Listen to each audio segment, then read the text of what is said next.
Alright, so I've got a couple of friends here. Welcome to geometry. I know you guys were dying to see me this morning. These guys were. Alright, I sent out in an email this sheet that you were assigned front and back on Friday. And then in a subsequent email, I sent out my answer sheet so that you can check your work because I want you to understand how to do it. But I have some questions about this. So let's go back over the theorem and the corollaries. And I'm not so much concerned that you have them memorized. Rather, what I'm more concerned about is how you use them. So we've got a right triangle here. And if I go back to theorem 8.1, I don't care that it's theorem 8.1. But what it says is that the geometric mean of this and of this equals this. And we go back to the geometric mean. Remember, it's a measure of central tendency of a geometric sequence, which is a sequence that has something raised to a power. Not necessarily added or subtracted, that's the arithmetic mean, but raised to a power. So 2 to the 0, 2 to the first, 2 squared, 2 cubed, 2 to the fourth, 2 to the fifth. Alright, this is our geometric sequence. I am going to, let's take out this and say what I really have is 4, and what do we got? 4 times 4 is 16. I'm looking for this middle number there. So this is my geometric sequence because it's not a linear sequence. It would be a parabola of sorts, or actually probably just an arc. But it's not going to be a straight line, so it's not linear. What I'm looking for is this middle number, and how I find this middle number is by taking the square root of 4 times 16. Okay, this is the geometric mean. It's a measure of central tendency, and what happens is you guys usually think mean, you think average, you think add them all up and divide by the number of things that you have. This is just another way of finding the middle. So 4 times 16, we have 4 times 15, which is 60, plus 4, which is 64. So the square root of 64 is 8. So is 2 cubed equal to 8? Yeah. So this is just an example of what the geometric mean means. So how to solve for pieces of a right triangle. We've got our altitude constructed to our hypotenuse, making 2 right angles here, and similar triangle. So I have a big triangle, I have my little triangle, and I have my medium triangle. And so what I do know now is that the altitude is equal to the geometric mean of this segment of my hypotenuse times this segment of my hypotenuse. That's my geometric mean. That's how I'm going to solve for my altitude. No? Yes? Yeah? Alright. What if I'm looking for this right here? One of the corollaries states, and it's not important that you have it memorized, corollary 2, because there's a whole lot of corollary 2s. What is important is that you know how to find this. This segment right here is the geometric mean of the whole hypotenuse times the geometric mean of the segment that is adjacent to this leg. Remember, in a right triangle, the sides that touch the right angle are called legs, and this is called the hypotenuse. Here is my leg. So my leg right here is equal to the geometric mean of this adjacent part of the hypotenuse times the whole hypotenuse. Does that make sense? Yes. And then the other one is the same thing. So this leg, we could call it the short leg. Short leg. Is it the geometric mean of those two, or just those two times each other? The geometric mean. So whenever you're looking for something, so say that, we'll do an example from your homework that was rather hard on the back. But yeah, so all you're going to do is say, whenever I think, when I say geometric mean, I just immediately draw a square root sign. And so for what we're doing right now, this is the square root. Now if we had 3 things in here, which we're not doing, but if we had 3 things in there, we'd take the cube root of this geometric mean. But going back to this short leg right here, we have this segment of the hypotenuse right here that's adjacent to the short leg times the whole hypotenuse. So that's how I would solve for that. Now, sometimes you're given different pieces, and you're going to have to solve for different sections, but so you might have to set something equal to something. So let's go through an example in the homework. So pick one.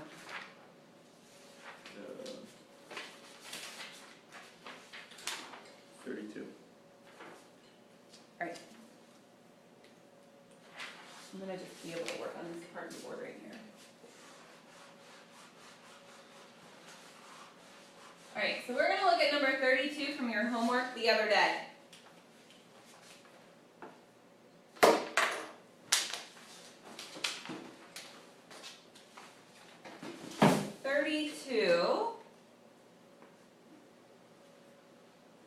Looks kind of like this.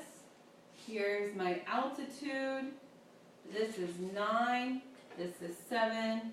This is my right angle. So this is my hypotenuse. This is y, x, and z. All right.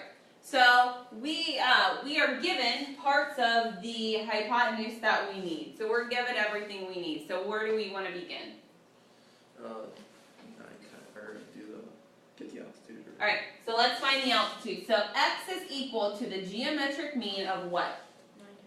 9 times 7. So x is equal to the square root of 63, which is not nice. So here is not a trick, but just kind of a shortcut. I would take the square root of 9 times the square root of 7. I know the square root of 9 is 3 times the square root of 7. The square root of 7 is irrational. So x is equal to 3 square root of 7. Does that make sense? It's kind of just a shortcut instead of factoring it. If I already have a perfect square there, I'll just keep it separated. So now that I found x, so x is 3 square root of 7. All right? Which one do you want to find next? Y. Y. So tell me, how am I going, what's the geometric mean? That what am I going to multiply? 9 times 60. Yeah. So I have this short leg right here, and the whole hypotenuse right here, which is 16. So 9 times 16. I don't need to multiply this together. What I want to do is I can just take the square root. So I have the square root of 9 times the square root of 16. So I have y is equal to 3 times 4. Oops, sorry, which is 12. Why did you do it that way? Because I just kept it separated. If I had multiplied it, I would have gotten 144. But this is easier for me to do without a calculator. Because I know the square root of 9 is 3, and I know the square root of 16 is 4. So it's just faster instead of getting a calculator out and going 9 times 16, if I don't already know that in my head. Does that make sense? Yep. All right, let's look at another one. You want to do the one that was really hard? Which one was that? 37 was hard. 36? Never said. We can do 36. All right, so let's look at so on the back was rather, what was not too difficult. It wasn't too difficult. You just had to put a little bit more algebraic thought into it. 33, oh my goodness, they gave you fractions. Let's all have a little momentary freak out, and then let's go ahead and just solve fractions the way we can. I know, you both just took a big deep breath, okay? Easy, and all you're doing here is multiplying fractions. Multiplying fractions is easy. So the hypotenuse is equal to 1/2. When I add 1/3 and 1/6, I get a half. Just make sure that's the one part that you have to add. Yeah? Yeah. All right. So do you want to do 33? Yeah, sure. All right.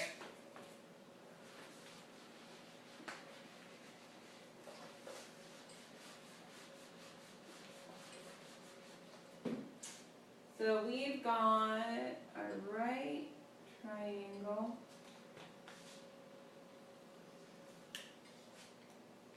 Looks like this. Here's our altitude. And this is my hypotenuse. It might not look like the orientation that we've been using, but it's still my hypotenuse because it's across from my 90-degree angle. So don't let that fool you. We have 1/3. We have 1/6.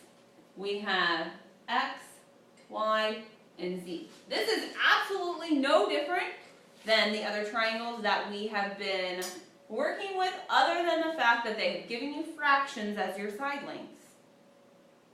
And it totally throws so many of you for a loop. So, what we're going to do here first is the hypotenuse is 1/3 plus 1/6. I cannot add them unless I have a common denominator, so I need to multiply by 2, multiply by 2. So I get 2/6 plus 1/6 is equal to 3/6, which reduces down to 1/2. That is why this length of the hypotenuse is 1/2. Okay. You okay there? Did you see that? Did I lose you? Okay. No. Alright. So, the x, let's go ahead with x. X is equal to the, whenever I say the word geometric mean, I draw a radical sign. To the geometric mean of 1/3 times 1/6. Now let's just multiply them like normal. So x is equal to the geometric mean of 1 times 1 is 1, 3 times 6 is what? 18. Alright, so what I in effect have is the square root of 1 over the square root of 18. Now this is where some of you are going to go, I give up, I don't want to do all this algebra. Yes? So the square root of 1 is 1. The square root of 18 can be broken down into the square root of 9 times the square root of 2. Okay?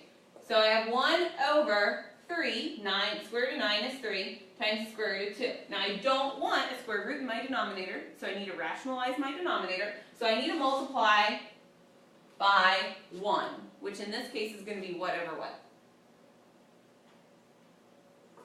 Oh, cheat. Oh, look at that paper. Square root of 2, Square root of 2 over square root of 2. Because anything divided by itself is 1.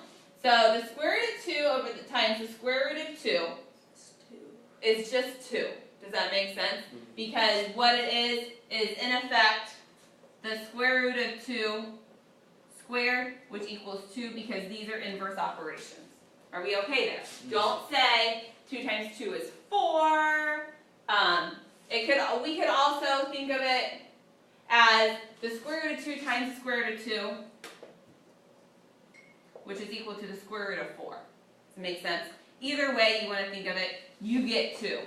So we have 1 over 3 times 2, and this is the square root of 2 in my numerator. So it simplifies down to the square root of 2 over 6. Are we okay there? Mm-hmm. No? Yes? Yes. Alright, that was x.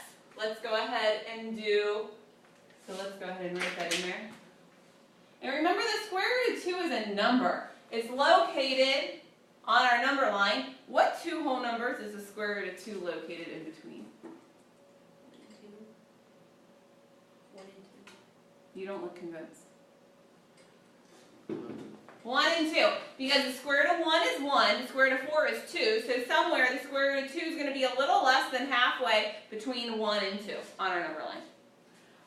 So there we go. Let's go ahead and go to, what do you want to do? Z or Y? They're both going to look just very similar. How about Z? Alright, Z is the geometric mean of what?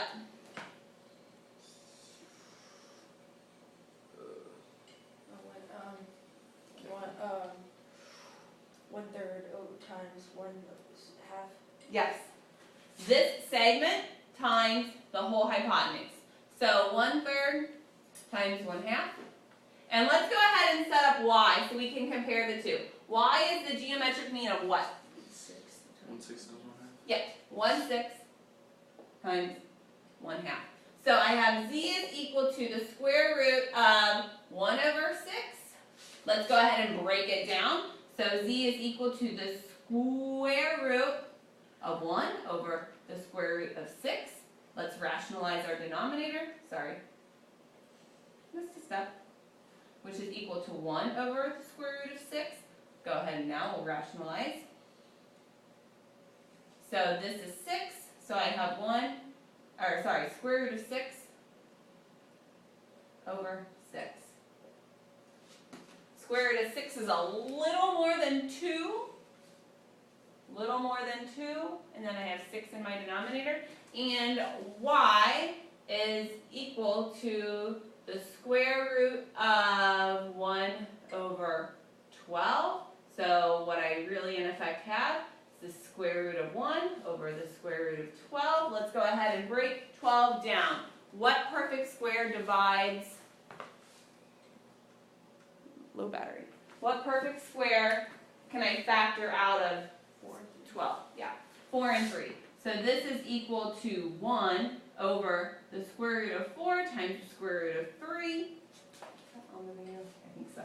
And so we have 1 over 2 square root of 3 multiplied by the square root of 3, square root of 3. So I have square root of 3 over 2 times 3, which is 6. So there are my answers. It's really not that bad. It's nothing that you couldn't manage on your own. What I want you to do is go ahead, and if you haven't finished this sheet, go ahead and continue finishing the sheet. Number 37 is just difficult because you have to do double to the radicals. But I've worked every single step out on here for you. And what you really need to remember is that the square root of 2 times x, the square root of 2 is the coefficient. So x does not go underneath the radical sign on number 37. And on number 38, you have to solve a simple quadratic, but it's nothing that you can't handle. So I want you to make sure that you have this finished before we go on with whatever we have today.